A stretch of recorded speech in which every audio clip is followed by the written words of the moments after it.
Hey guys. Okay, so we're gonna be going over the 5 people we meet in heaven, just a little bit of it. But if you paid attention to my first video on the book of Revelation, we talked about some 7 churches in Asia. And I found a better map to show you guys. So I can't flip it around, so I'm gonna try to show it to you this way and see if this works. Okay, so here's a better map. It says that this is the Russian Federation. This is the Russian Federation, sorry. Okay, so we got Siberia, Sea of Japan, Arctic Circle, Arctic Ocean, Moscow, the Golden Ring, Black Sea, Mount Elbrus, the Caspian Sea, Norwegian Sea. Norway, Sweden, and Finland were they're basically trapped by the Russian Federation, actually, is what it looks like to me. Well, there's water over here, but it still just seems not good. Poor Norway, Sweden, and Finland. Okay, then we have little tiny Ukraine. This is David, guys. And this is freaking Goliath. Goliath attacks David, Ukraine. What do you think happens? If you read the Bible, obviously Ukraine is going to attack these bastards somehow. They're just waiting for the freaking moment for God to help and save them. And he's going to, Russia. You're going to freaking get what's coming to you, Russia. Okay, now let's focus on Ukraine, guys. Little tiny baby Ukraine. Okay, so they have the Dnieper River. They have the Crimea, which I don't know what that is. They have the Sea of the Azov. They have Carpathian Mountains, and then there's Slovakia and Romania and Bulgaria and Moldavia and Belarus. But right now we're just focusing on Ukraine. We got Poland, thankfully, away from these people, but literally right on the border of this insanity is Poland, and I have lots of family in Poland. We got poor Hungary, we got Bosnia, Croatia, all these tiny little countries. Little Greece, my favorite, Greece. All really close to Crazy Town. And then we got Latvia and Lithuania. And then we got freaking Russia. Hate you, Russia. Okay. Black Sea. Literally, the darkest freaking sea is, surrounding the insanity here, you guys. This is fucking happening. The freaking end of the world is happening. Okay. Done with that.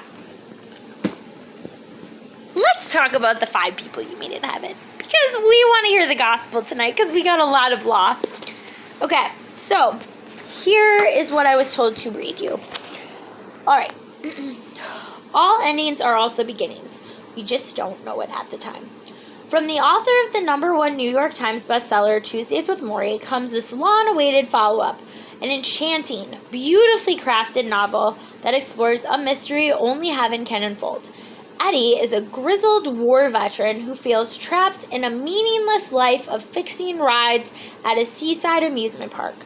As the park has changed over the years, from the loop to the pipeline plunge, so too has Eddie changed from optimistic youth to embittered old age. His days are a dull routine of work, loneliness, and regret. Poor Eddie. Then, on his 83rd birthday, Eddie dies in a tragic accident, trying to save a little girl from a falling cart. With his final breath, he feels 2 small hands in his, and then nothing. He awakens in the afterlife, where he learns that heaven is not a lush Garden of Eden. It's there, but not everybody can see it. Okay, but a place where your earthly life is explained to you by 5 people, guys, who were in it. These people may have been loved ones or distant strangers, yet each of them changed your path forever. One by one, Eddie's 5 people illuminate the unseen connections of his earthly life. As the story builds to its stunning conclusion, Eddie desperately seeks redemption in the still unknown last act of his... It's on the next... Okay. Of his life. Was it a heroic success or a devastating failure? The answer which comes from the most unlikely of sources, is as inspired as a glimpse of heaven itself. In the 5 people you meet in heaven, Mitch Albom gives us an astoundingly original story. Somebody just told me something. Okay. That will change everything you've ever thought about the afterlife and the meaning of our lives here on earth, with a timeless tale appealing to all. This is a book that readers of fine fiction, not fiction, and those who loved Tuesdays with Morrie will treasure. So Mitch Albom, about the author, is the author of the international bestseller Tuesdays with Morrie, as well as 6 other books. He works as a newspaper columnist and a broadcaster, and serves on numerous charitable boards. Good for him. He lives with his wife, Janine, in Michigan. Yuck, Michigan. Okay, visit Mitch at album5people.com. Okay, guys, so let's hear the reviews next, and then I'm going to read you, like, a couple more things, and then we'll be done with this. Maybe I'll read you the first chapter. Okay, advance praise for the 5 people you meet in heaven. This is the fable you will devour when you fall in love. This is the tale you will keep by your side when you are lost. This is a story you will turn to again and again because it possesses the rare magic to let you see yourself in the world anew. This book is a gift to the soul. That was by Amy Tan, author of The Joy Luck Club and The Bone Setter's Daughter. Okay, now we have John Burnham Schwartz, author of Claire Marvel. Anyone who loved Tuesdays with Morrie should delight in reading The 5 People You Meet in Heaven. Mitch Albom has populated his larger-than-life tale with memorable characters and filled it with the abundant warmth and wisdom that we've come to expect from his gifted storyteller. Okay, then we have Anne Lamott, author of Traveling Mercies and Blue Shoe. This is a lovely book, sweet, entertaining, and wise. What a gutsy, surprising follow-up to Morrie. When I heard that, I was like, who cares about Tuesdays with Morrie? It doesn't even sound interesting. Like, who names something and then I remember going, like, Tuesday morning and thinking, is that Tuesdays with Morrie? So apparently I need to read this book sometime, but if I don't before I die, I'm not gonna care. But apparently you guys should read it because it's all over this thing.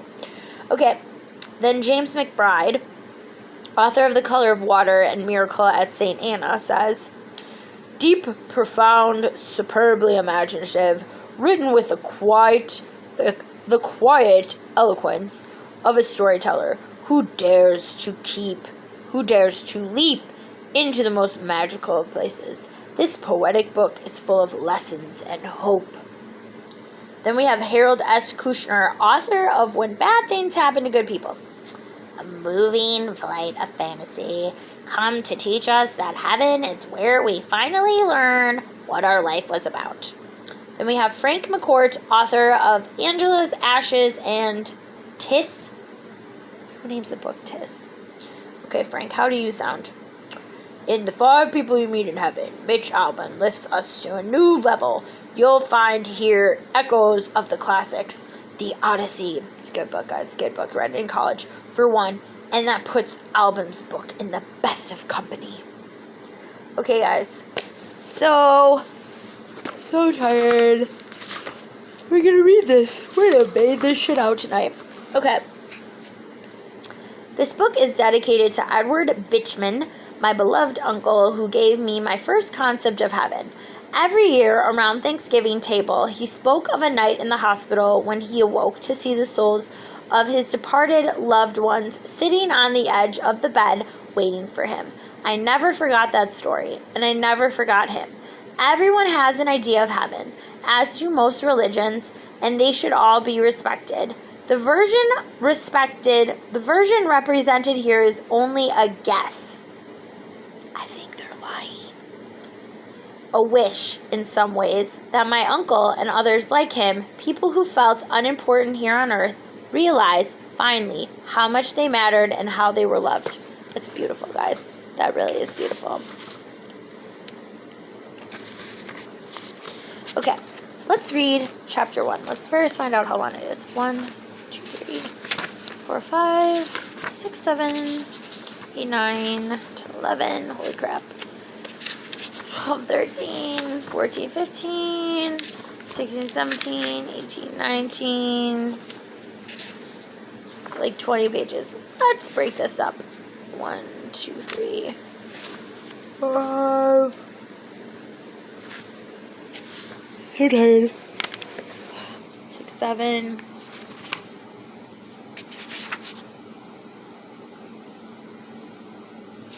Okay, let's try stopping after page 8.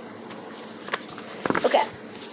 The end. It's a little Ferris wheel. You guys see it?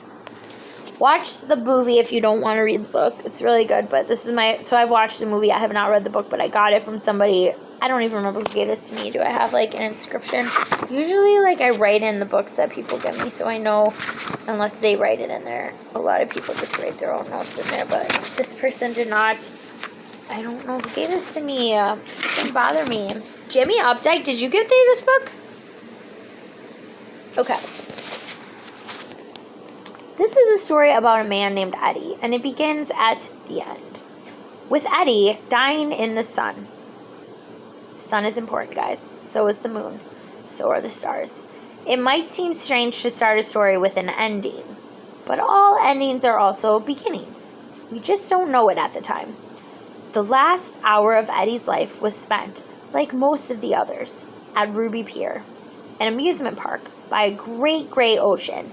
The park had the usual attractions: a boardwalk, a Ferris wheel, roller coasters, bumper cars, a taffy stand, and an arcade where you could shoot streams of water into a clown's mouth. So this reminds me of Coney Island, guys.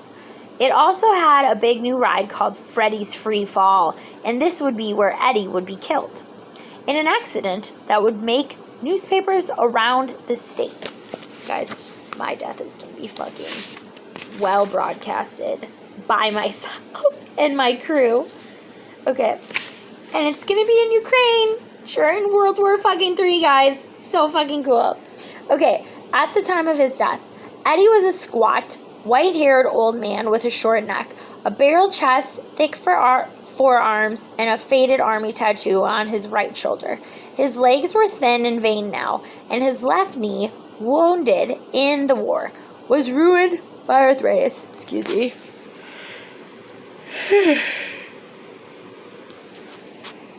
He used a cane to get around. His face was broad and craggy from the sun, with salty whiskers and a lower jaw that protruded slightly, making him look prouder than he felt. He kept a cigarette behind his left ear and a ring of keys hooked to his belt. He wore rubber-soled shoes. He wore an old linen cap. His pale brown uniform suggested a working man, and a working man he was. Eddie's job was maintaining, in quotation marks, guys, maintaining the rides, which really meant keeping them safe. Every afternoon, he walked the park, checked on each attraction from the tilt-a-whirl to the pipeline plunge. He looked for broken boards, loose bolts, worn-out steel. Sometimes he would stop, his eyes glazing over, and people walking past thought something was wrong. But he was listening, that's all. After all these years, he could hear trouble. He said in the spits and stutters and thrumming of his equipment. Okay, guys, apparently hearing is fine if it goes first. Like, you don't freaking need it, apparently, because this is, like, everything, but, like, you need it on Earth to, like, hear all these things. But apparently I listened to everything I was supposed to, so now my hearing doesn't matter. He said in the spits and stutters and thrumming of the equipment.